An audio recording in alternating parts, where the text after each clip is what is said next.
A gente falou anteriormente sobre o amor de Deus versus a miséria humana.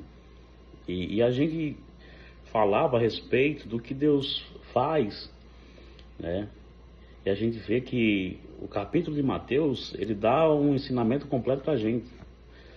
Porque a gente tem no versículo do capítulo 1 ao 4, ele se apresentando como rei, de um reino que não é deste mundo, né?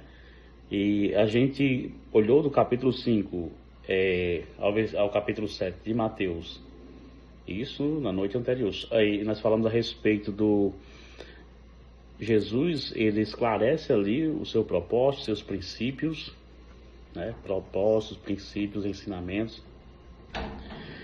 E nós vamos ver que no capítulo 8 e 9, né?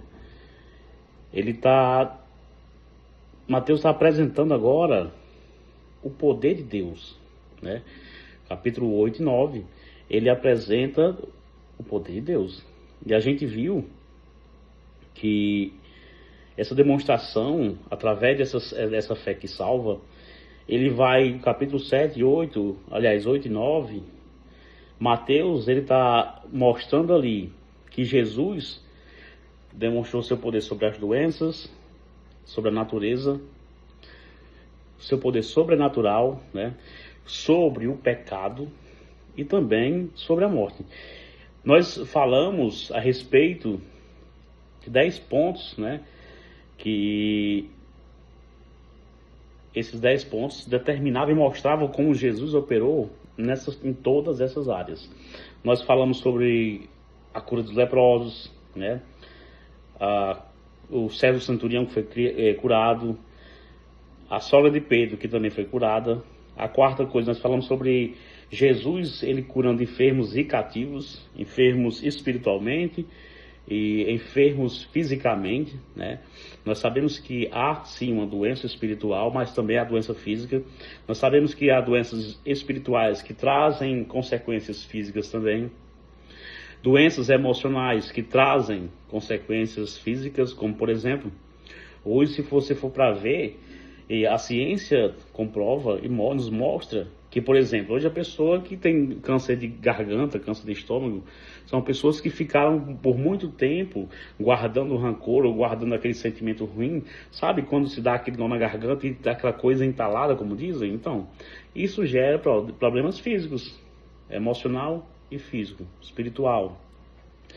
E nós falamos a última vez, a gente encerrou falando sobre Jesus, ele operando o seu poder sobre a natureza, né? Jesus está no barco ali, acalma a tempestade, os discípulos encerram ali aquele momento se perguntando, se questionando quem é esse homem, quem até o mar e o vento obedecem, né? Então, e nós falamos sobre o poder da natureza que o Senhor tem sobre a natureza, que a ele pertence. Os outros 5 pontos que eu quero tratar hoje, e eu quero que você observe e aprenda também, né? Nós vamos falar aqui em Mateus ainda capítulo 8, do 28 ao 34, onde nós vamos dar essa continuidade, e nós vamos falar um pouco sobre a cura de 2 endemoniados gadarenos. Então, versículo 28 ao 34 diz assim, ó: tendo ele chegado à outra margem, ou seja, detalhe, nós estamos saindo aqui de uma tempestade. Jesus agora acalmou a tempestade, né? Ele estava no barco ali, houve toda aquela tempestade, todo aquele momento de angústia, né? Porque os discípulos estavam perecendo ali. Jesus faz as suas maravilhas e proezas, mostrando que ele também é o Senhor da natureza, né? Que ele manda em tudo e manda acalmar o mar. De repente eles saem do mar e agora estão em terra chegando, e tendo chegado em outra margem, a terra dos gadarenos. Então nós vamos ver aqui que Jesus chega na terra dos gadarenos.